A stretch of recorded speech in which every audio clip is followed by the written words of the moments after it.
In the news lately, we've heard so much about all the protests, both here at home and all around the world, but they of course started in the United States following the brutal police killing of George Floyd. And amongst all the cries for anti-racism and that Black Lives Matter, there's a cry that I hear a lot that says, why can't we just be kind? If we could just be kind to everybody, wouldn't the world be a better place?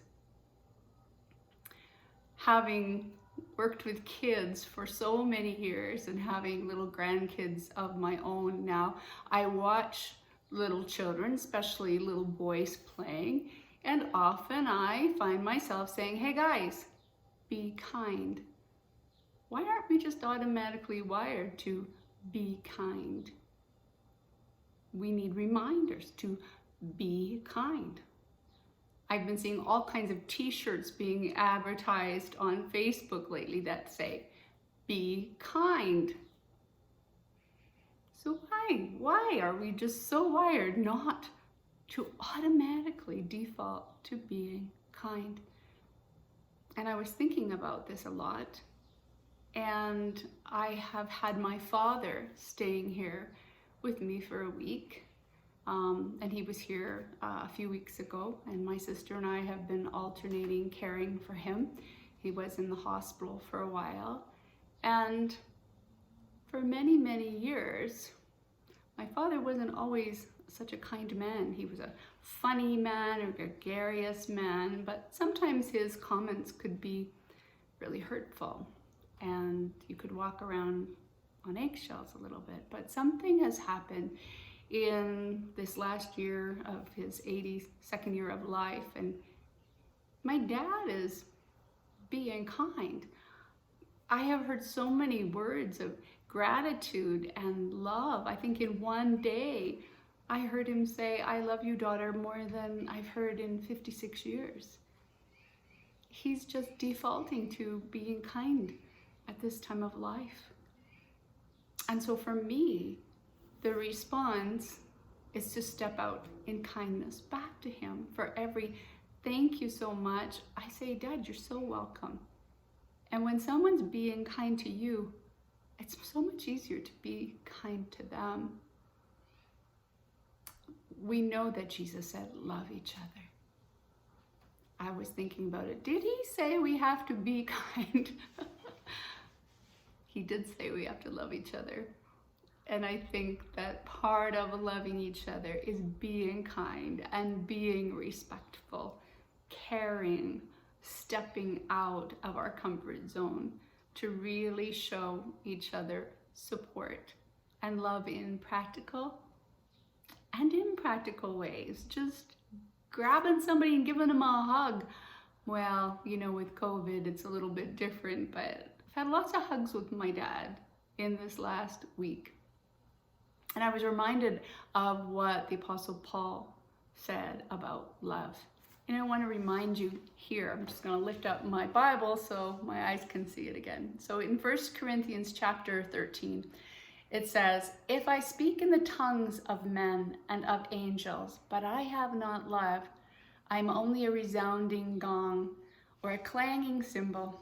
If I have the gift of prophecy and can fathom all mysteries and all knowledge, and if I have faith that can move mountains, but I have not love, I am nothing. If I give all I possess to the poor and surrender my body to the flames, but have not love, I gain nothing. Love is patient. Love is kind. There it is. Love is kind. It does not envy. It does not boast.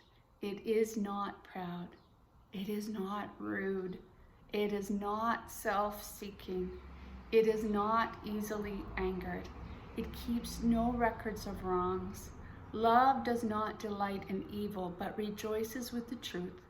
It always protects, always trusts, always hopes, always perseveres. Love never fails. And as I look at those words and I think about Well, Jesus is love. God is love. We can replace all those words of love with God is love. Jesus is kind. God never fails. You know, every one of those we can replace. So if we are striving to be more and more like Christ, then we need to be this way. We can replace our own name. Dawn is patient. Dawn is kind. I don't envy. I don't boast. I'm not proud. I'm not rude or self-seeking. I'm not easily angered. And I keep no records of wrong. So this week's been tough because a couple of times my dad got a little snippy and my child's mind goes right back to times when I know I was wronged. When I saw his anger. And so I realized I am keeping some records of wrong and I have to let it go. And the good thing about our God is that he's helping us every day to learn to walk his way more and more. I didn't imagine ever that I would be in the position of caring for my dad like I have been this last little while. And it's been a joy and an honor. And I'd like you to meet him. Dad, say hi.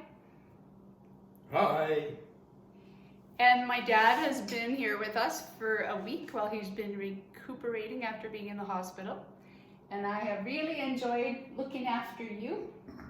Did I do an okay job? I am incredibly happy. Oh, that's good. And we've been having some trips down memory lane. And years and years ago, my dad was a student and then a teacher at Camrose Lutheran College. It was a long time ago, hey? Happened a long time ago. Yeah. And he sang in a quartet. And one of his very favorite songs, I would like to sing now because he loves it when I sing him this song. So I'm going to sing you your favorite song now, Dad, okay? No. All right, I will. Oh, Danny boy, the pipes are calling from glen to glen and down the mountainside. The summer's gone and all the roses fallen. It's you must go and I must bide.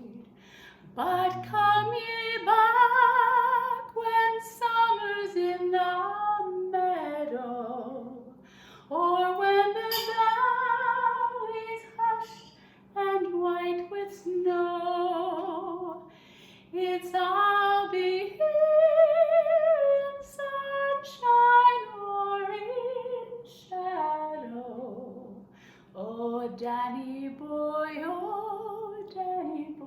I love you so.